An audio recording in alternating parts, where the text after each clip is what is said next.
Hi నమస్తే, welcome to TTV. ఈరోజు వార్తా విశేషాలు ఒకసారి పూర్తిగా విశ్లేషించే ప్రయత్నం చేద్దాం. ఈరోజు వార్తాపత్రికలో ఎలాంటి వార్తలు వచ్చినాయి, ఈరోజు ఈవినింగ్ వరకు ఎలాంటి అప్డేట్స్ ఉన్నాయి అనేది ఒకసారి పూర్తిగా విశ్లేషించే ప్రయత్నం అయితే చేద్దాం. అయితే కలెక్టర్ల పనితీరు పైన రిపోర్ట్ ప్రతి నెల ప్రిపేర్ చేస్తున్న సిఎస్ ఎప్పటికప్పుడు సీఎంకు అందజేత పర్యటనలు తనిఖీలపైన ఫోకస్. బాగా పనిచేసేవారు అదే జిల్లాలో కంటిన్యూ. నెగటివ్ ఆఫీసర్లపైన బదిలీ వేటు. ఇక కలెక్టర్లకు సంబంధించి సిఎస్ ప్రధాన కార్యదర్శి సంబంధించి సెక్రటరీ సంబంధించి కలెక్టర్లపైన ఎప్పటికప్పుడు వాళ్ళ పనితీరు పైన ఒక నిఘా కన్ను ఉంచినట్టు తెలుస్తుంది. దానికి సంబంధించి వాళ్ళు బాగా పనిచేస్తే అక్కడే ఉంటారు.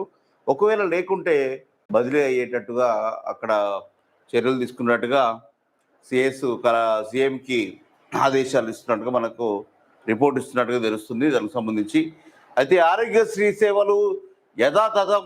మంత్రి దామోదర్ రాజనరసింహతో చర్చలు జరుపుతున్న టీఏఎన్హెచ్ఏ నేతలు. ప్రభుత్వంతో చర్చలు సఫలం. సీఎం రేవంత్ మంత్రి దామోదర్కు కృతజ్ఞతలు వెల్లడించిన టీఏఎన్హెచ్ఏ సంబంధించి వాళ్ళకు సంబంధించి హాస్పిటల్కి సంబంధించి ఆరోగ్యశ్రీ సేవలు యథావిధిగా కొనసాగుతాయట. ఇబ్బంది పడాల్సిన అవసరం లేదని ఆరోగ్య శాఖ మంత్రి దామోదర్ రాజనరసింహ మనకు క్లియర్గా చెప్తున్నట్టుగా ఇక్కడ వార్త హైలైట్ కనిపిస్తుంది. ఇక కండక్తే పార్టీ మారిన వారిపై బీఆర్ఎస్ స్పష్టత లేదు. ఏం మాటలు రా బాబు. వాళ్ళ టైంలో 36 మంది ఎమ్మెల్యేలు టోటల్గా పార్టీ మారితే కాంగ్రెస్ ప్రభుత్వం ఇంత ఒత్తిడి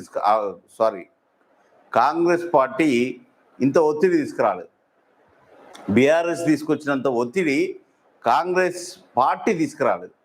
ఇప్పుడు శుద్ధ పూసలాగా బీఆర్ఎస్ ఆ టైంలో వాళ్ళ గవర్నమెంట్ ఉన్నప్పుడు ఏ ఎమ్మెల్యే గురించి కూడా మాట్లాడలేదు. ఎంతమంది వస్తే అంతమందిని లాక్కున్నారు, యాడ్ చేసుకున్నారు. ఇప్పుడేమో శుద్ధపూస మాటలు మాట్లాడుతున్నారు. ఇప్పుడు కొంచెం ఒత్తిడికి లోనైందో ఏమో రేవంత్ రెడ్డి సర్కారు. పార్టీ మారిన వారిపైన బీఆర్ఎస్కే స్పష్టత లేదని ఉల్టా మొత్తం మీద వాళ్ళు చేసినట్టు వీళ్ళు చేయలేకపోతున్నారు. వాళ్ళేమో ఆరతీరిరా బొంకు మాటల్లోనైనా దేంట్లోనైనా వీళ్ళకేమో కొంచెం వీళ్ళకి కూడా ఉన్నాయిలే, కానీ టోటల్గా వాళ్ళు చేసినట్టు వీళ్ళు చేయలేకపోతున్నారని నేను క్లియర్గా చెప్పగలుగుతున్నాను. ఎందుకంటే బీఆర్ఎస్ గవర్నమెంట్ కేసీఆర్ టైంలో అంతమంది ఎమ్మెల్యేలు మారితే కాంగ్రెస్ పార్టీ ఏమన్నా ఇంత ఒత్తిడి తీసుకొచ్చిందా? కేటీఆర్ తీసుకొచ్చినట్టుగా చేయలే కదా. ఇప్పుడు వాళ్ళ ఒత్తిడికి తలొగ్గినట్టుగా కనిపిస్తుంది. స్పీకర్ ద్వారా నోటీసులు ఇచ్చే ఏర్పాటు అయితే వాళ్ళు చేసిరు. కానీ బొంగుడు మాటలు చూస్తే పార్టీ మారినట్ట, కండువ కప్పితే పార్టీ మారినట్ట. పార్టీ మారిన వారిపైన బీఆర్ఎస్కి స్పష్టత లేదు. కేసీఆర్ కుటుంబంలో అధికారం, ఆస్తి పంచాయతీలు నడుస్తున్నాయి. కవితను వెళ్ళగొట్టింది ఆ నలుగురే. ఎవరు వెళ్ళగొడితే నీకు ఎందుకయ్యా? కిషన్ రెడ్డి కాళేశ్వరం పైన సిబిఐ విచారణ ఏమైంది? హైకోర్టులో ఫోన్ ట్యాపింగ్ కేసు లేదంటే దాన్ని సిబిఐకి ఇచ్చేవాళ్ళు. సుప్రీంకోర్టు తీర్పు తర్వాత స్థానిక ఎన్నికలపై నిర్ణయం. దీని మీద తొందరగా నిర్ణయం తీసుకోయ్యా, లేకుంటే నువ్వు ఉన్నా ఒకటే లేకున్నా ఒకటే. గ్రామాల్లో డెవలప్మెంట్ అనేది దారుణంగా పడిపోయింది. ఎంపీటీసీ, జడ్పీటీసీలు, సర్పంచ్లకు సంబంధించి ఇంకా ఎన్నికలు పెట్టని ఏకైక ముఖ్యమంత్రి నువ్వే.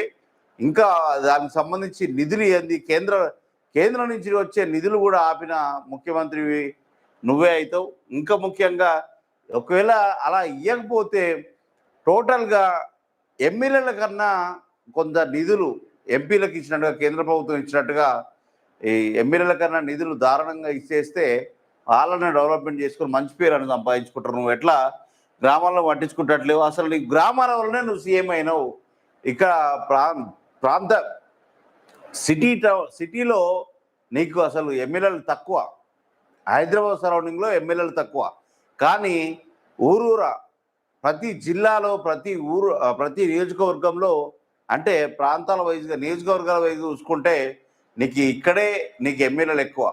అయినప్పటికీ నువ్వు ఆ ప్రాంతాలనే నువ్వు చిన్న చూపు చూస్తున్నావు అంటే నెక్స్ట్ నీ గతి ఏదో చూసుకో. ఇక మెట్రోకు కిషన్ రెడ్డి, కేటీఆర్ అడ్డంకులట. 2018లోనే ఓట్ చోరీ విషయాన్ని చెప్పా. తెలంగాణలో 24 లక్షల ఓట్లు, కొడంగల్లో 50,000 ఓట్లు తొలగించారు.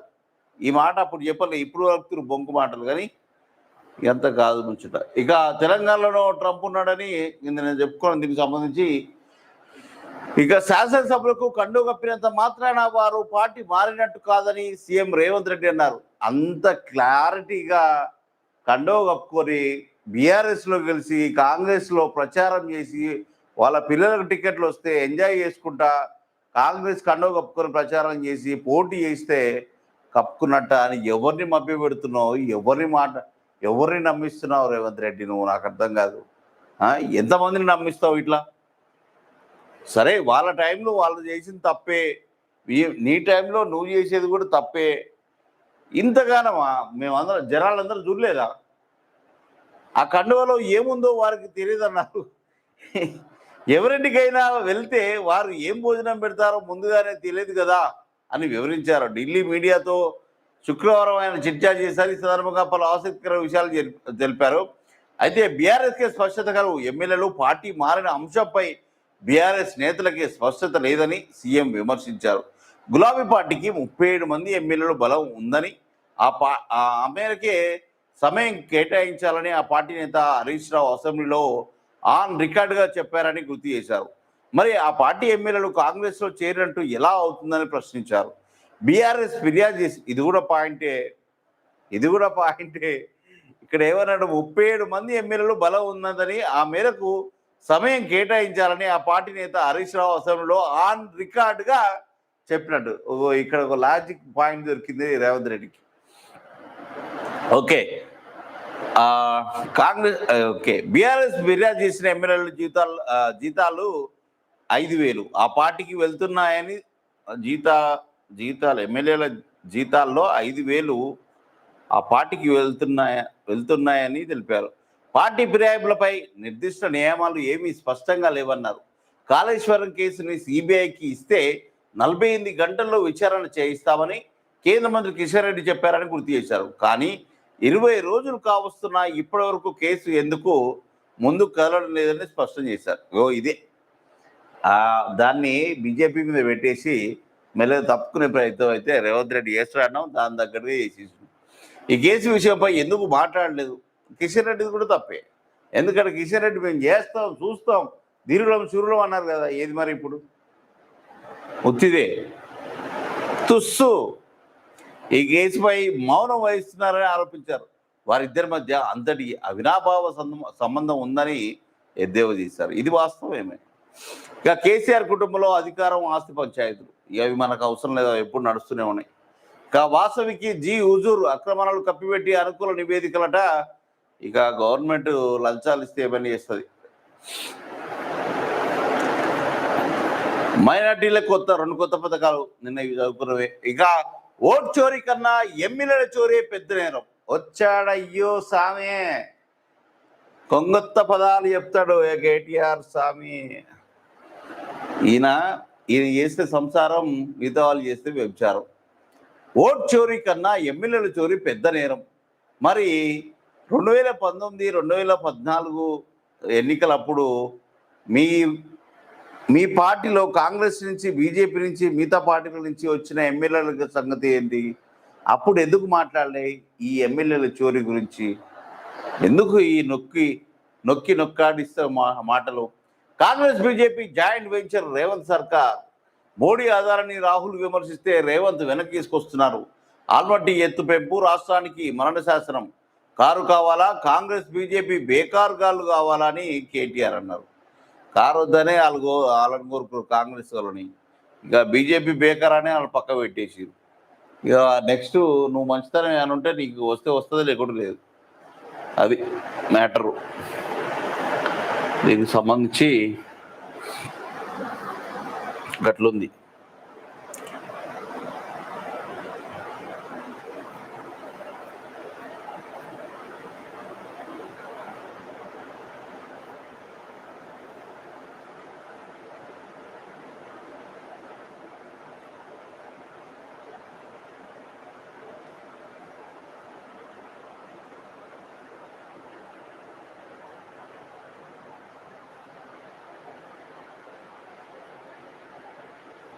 ఇక తాజా అప్డేట్స్ ఏమున్నాయో ఒకసారి చూసే ప్రయత్నం చేద్దాం.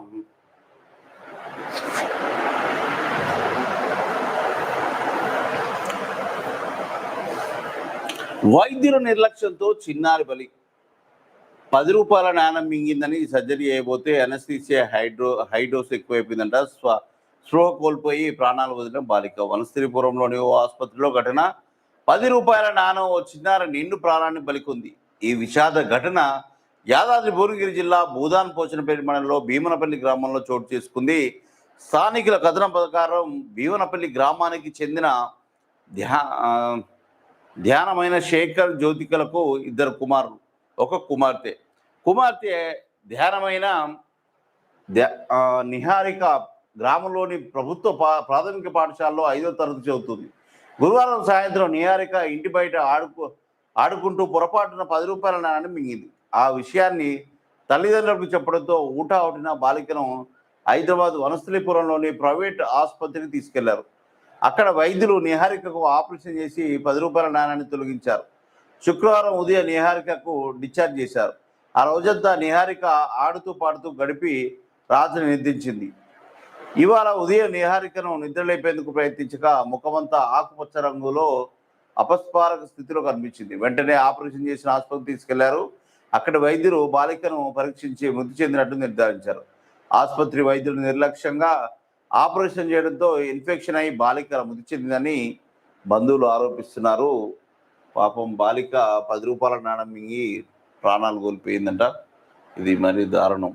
ఆ హాస్పిటల్ని గవర్నమెంట్ తగిన చర్యలు తీసుకోవాలి. ఇలాంటి సర్జరీలు చేసి సరైన ట్రీట్మెంట్ ఇవ్వకపోతే ఇబ్బంది కదా. గద్వాలలో ఫోటో కాల్ వివాదం. 2 అధికారులు సస్పెన్షన్. అదనపు కలెక్టర్, ఓ కానిస్టేబుల్ పై వేటు. ఉత్తర్వులు జారీ చేసిన ప్రభుత్వం. ఇక హైకోర్టు సీజేతో ముఖ్యమంత్రి భేటీ.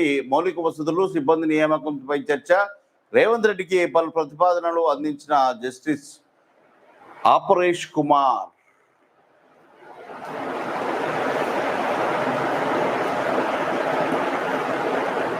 బతుకమ్మను జాతీయ పండుగ గుర్తించాలి.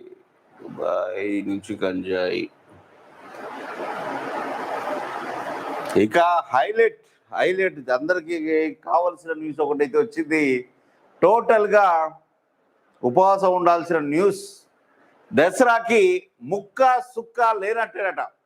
గాంధీ జయంతి నాడే దసరా పండుగ రావడం మందుబాబులకి, తెలంగాణ ప్రజలకి, ఆంధ్ర ప్రజలకి టోటల్గా దసరా పండుగ జరుపుకునే ప్రతి ఒక్కరికి, ప్రతి కుటుంబంలో ఆల్రెడీ స్టాక్ అయితే వచ్చేస్తుంది. ముందే తెచ్చిపెట్టుకుంటారు. ఓ రోజు ముందే ఫుల్ స్టాక్ వస్తుంది. అమ్ముడు వేల కోట్లలో అమ్ముడు పోతుంది మందు. ఇది అది తథ్యం. దసరా పండుగ రోజే గాంధీ జయంతి వస్తుంది. ఆ రోజు గాంధీ జయంతి రోజు మద్యం షాపులు బంద్. మరి బంద్ అయితే పండుగకి ఎట్లా మందు? సో కుటుంబాలు ముందు జాగ్రత్తతోటే మందు సప్లై చేసుకుంటారు ఒకరోజు ముందే. Don't worry. అందుకే మద్యం, మాంసం అమ్మకాలు బంద్ అంట. మాంసం అంటే అదే రోజు కావాలి కాబట్టి ఎట్నమాట బాధపడతారు. కానీ అమ్ముడు ఒకటి ఉంటుంది. ఆ మాంసం అంటే స్టార్ట్ నడుస్తూనే ఉంటుంది. కానీ మద్యం షాపులే బంద్ పెడతారు. మేబీ అక్టోబర్ 2న వైన్ షాపులో అయినా మాంసం బంద్ పెట్టారు. ఆయన జయంతికి, ఏ దేవుని పండుగకి, ఏ దేవుడి వర్ధంతులకి, జయంతులకి, దేవుళ్ళకి వర్ధంతులు ఉన్నాయి, జయంతులే ఉంటాయి. ఏ దేవుని జయంతులకి మద్యం బంద్ ఉండదు. గాంధీకి ఎందుకు మందు బంధు? కుప్పలుగా అంతకన్నా ముందు రోజే జోరుగా నడుస్తుంది ఆ వ్యాపారం అంతా. వైన్ షాపులు కలకల్లాడిపోతాయి. అసలు ఒక డేలో జరిగే అంటే ఆ పండగ రోజు జరిగే సేల్స్ అంతకన్నా ముందు రోజు జరిగిపోతుంది. అంబేద్కర్ జయంతికి మందు బంద్ ఉండదు. మిగతా జయంతులకు, ఏ జయంతులకు బంద్ ఉండదు. గాంధీ జయంతికి ఒక్క రోజే ఎందుకు బంద్? ఏంటి ఆ స్పెషల్? ఎందుకు ఆ స్పెషల్? గాంధీ ఏమన్నా పైనుంచి ఒక్కటే సింగిల్ దూకొచ్చిండా? మిగతా వాళ్ళు ఎవరు రాలేదా? మీ దేవుళ్ళు గారా? ఆ దేవుళ్ళ జయంతికి, పండగలకి ఎందుకు మందు బంద్ ఉండదు? గాంధీ జయంతికి ఒక్కదానికి ఎందుకు మందు బంధు? మిత్రులారా, మీరు కూడా ఏమైనా డౌట్స్ ఉంటే క్వశ్చన్ చేయొచ్చు. ఇక అందుకే మద్యం మాంసం అమ్మకాలు బంద్. అక్టోబర్ 2న వైన్ షాపులు మూసివేత పైన ఎక్సైజ్ శాఖ క్లారిటీ. లిక్కర్ ద్వారా ప్రభుత్వ ఖజానాకు భారీ ఆదాయం. ఇది వాస్తవం. గతేడాది దసరా నాడే 3 లక్షల కేసులకు పైగా బీర్లు సేల్. మద్యం అమ్మకాల ద్వారా 11 రోజుల్లో 1285.16 కోట్లట. ఇది హైలైట్గా నిలుస్తుంది. ఈసారి అయితే అంతకు ముందు లేని హిస్టరీని క్రియేట్ చేస్తారు చూడు. 2 ఒకే రోజు వచ్చినాయి. ఇక తెలంగాణలో పండగ పబ్బం, ఇంట్లో ఫంక్షన్, బంతి ఏదైనా మాంసం మందు లేనిదే కిక్ ఉండదు. ఇది ఒక ఆనవాయితీ వస్తుంది. ఇక దసరా అంటే సాధారణంగా ఒక కిక్. ఆ పండగకి లేనంత దసరా పండగకి, ఏ పండగకి లేనంతగా దసరా పండగకి అంత జోష్ ఉంటుంది. ఇదే రోజు చుక్క ముక్క ఉండాల్సిందే. అంతేకాకుండా పల్లె పట్టణం అని తేడా లేకుండా మద్యం ఏరులై పారుతుంది. కుటుంబ సభ్యులంతా మద్యం మత్తును గమ్మత్తుగా ఎంజాయ్ చేస్తుంటారు.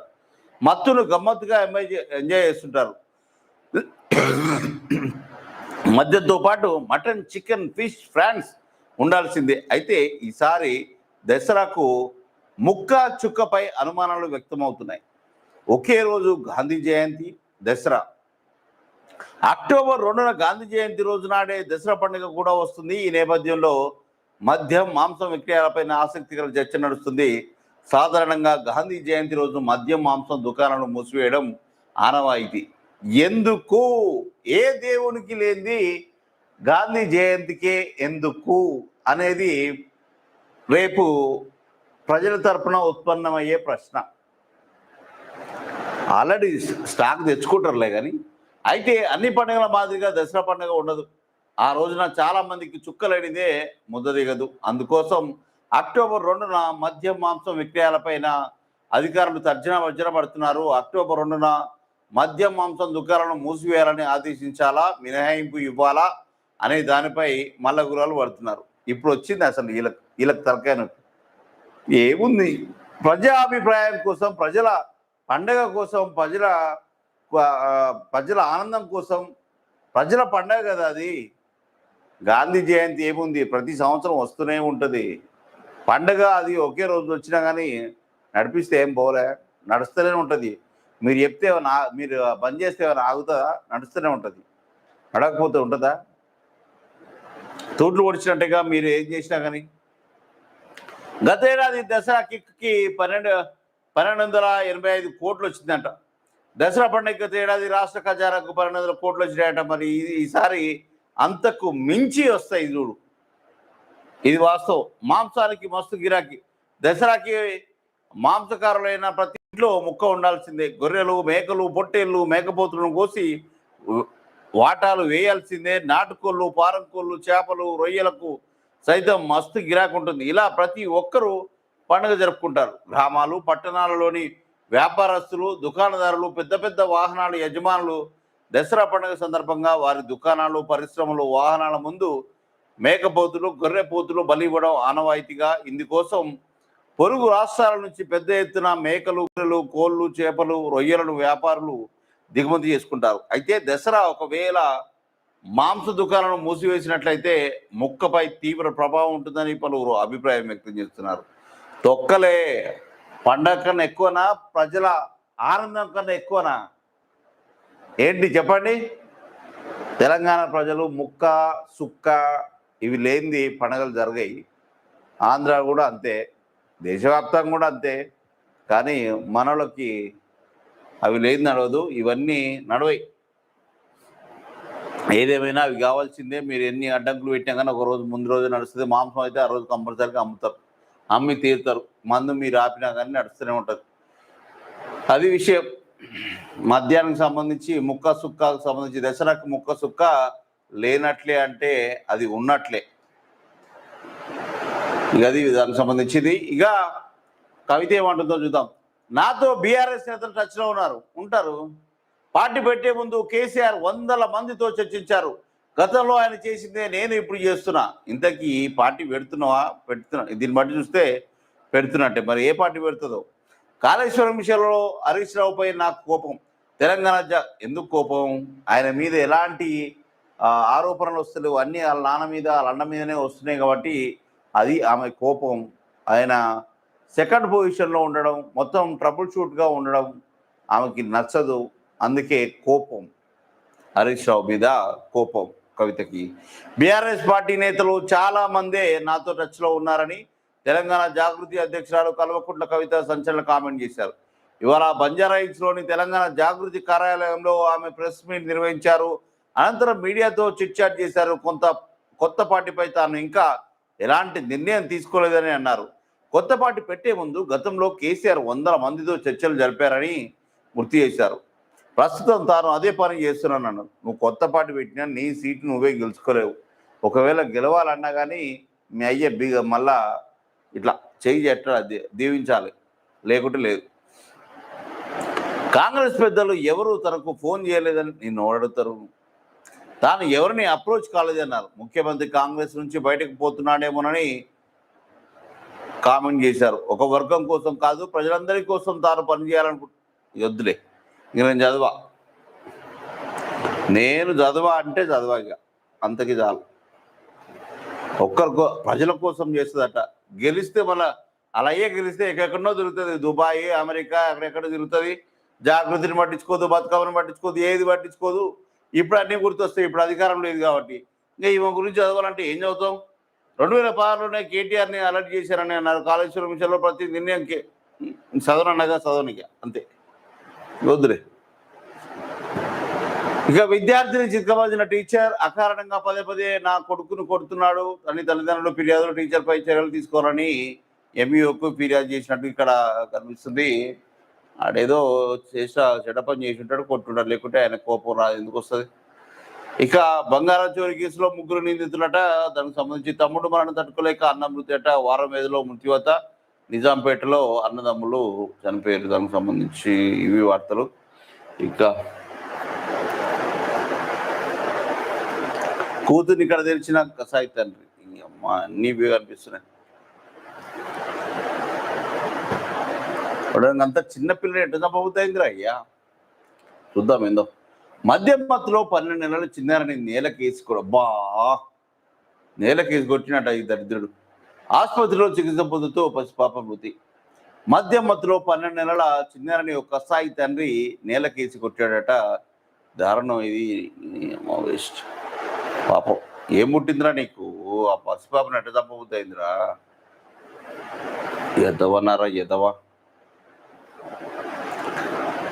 ఇక H-1B వీసా $1,00,000 పెంపట. డొనాల్డ్ ట్రంప్ సంచలన నిర్ణయం భారతీయులకు బిగ్ షాక్. H-1B వీసా కింద 71% మంది ఇండియన్సే యుఎస్లోని టెక్ సంస్థలపైన పెనుభారం. గ్రీన్ కార్డ్ లేకుంటే ఉద్యోగం కోల్పోయే ఛాన్స్. ట్రంప్ గోల్డ్ కార్డ్ పొందాలంటే $10 లక్షల అబ్బో. ఇంక ట్రంప్ లాస్ట్ కదా ఈ టర్మ్, ఇక ఏదంటే అది నిర్ణయం తీసుకుంటుండు. ఏదో భారత్ మీద కక్ష సాధింపు అయితే చర్యలు అయితే ఇస్తుంది, కానీ చివరికి నష్టపోయేది అమెరికానే.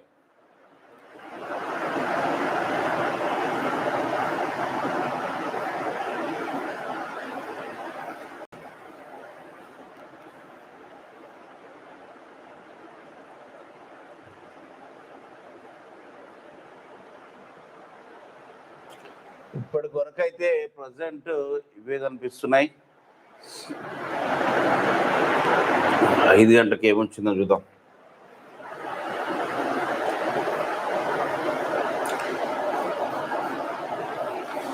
నువ్వు ముట్టుకున్నట్టు మేమెలా తాగాలి. జగిత్యాల రూరల్ కార్యాలయంలో కుల వివక్ష ఇంకా నడుస్తున్నారా? జగిత్యాలలో టీ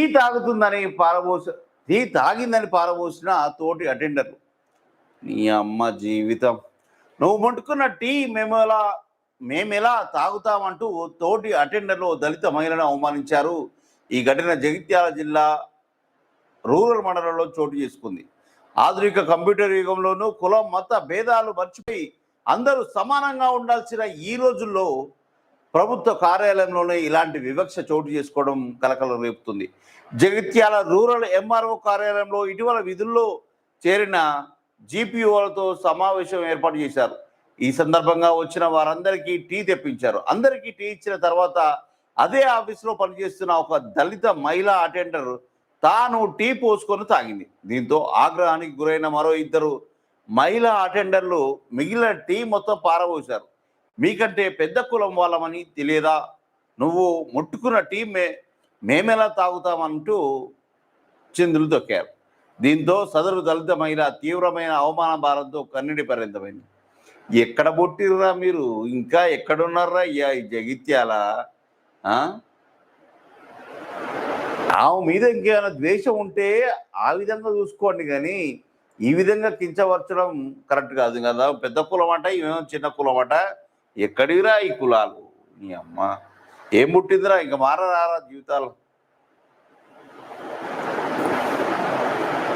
ఈడ్చి తన్నాలి పట్టుకొని.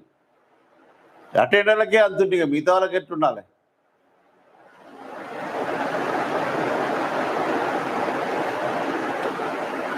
రైలు ఢీ ఇద్దరు స్నేహితులు మృతట.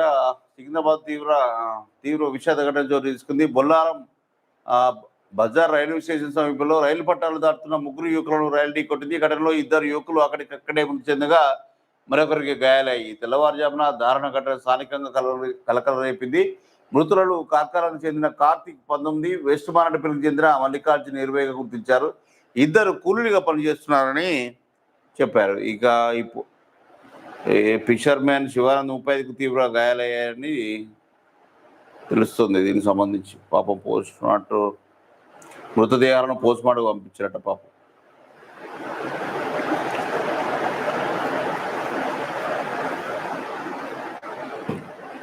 ఇక తెలంగాణలో నాశనం చేసిందే బీఆర్ఎస్. మరి అంత ముందుకు ఎట్లా చేరినా మరి గడియల్ శ్రీహరి ఆ పార్టీలో చేరిన ఎమ్మెల్యేలు రాజీనామా ఎందుకు చేయలేదు? దీనిపై కేసీఆర్ సమాధానం చెప్పాలి. స్టేషన్ గన్పూర్ ఇది పాయింటే మరి.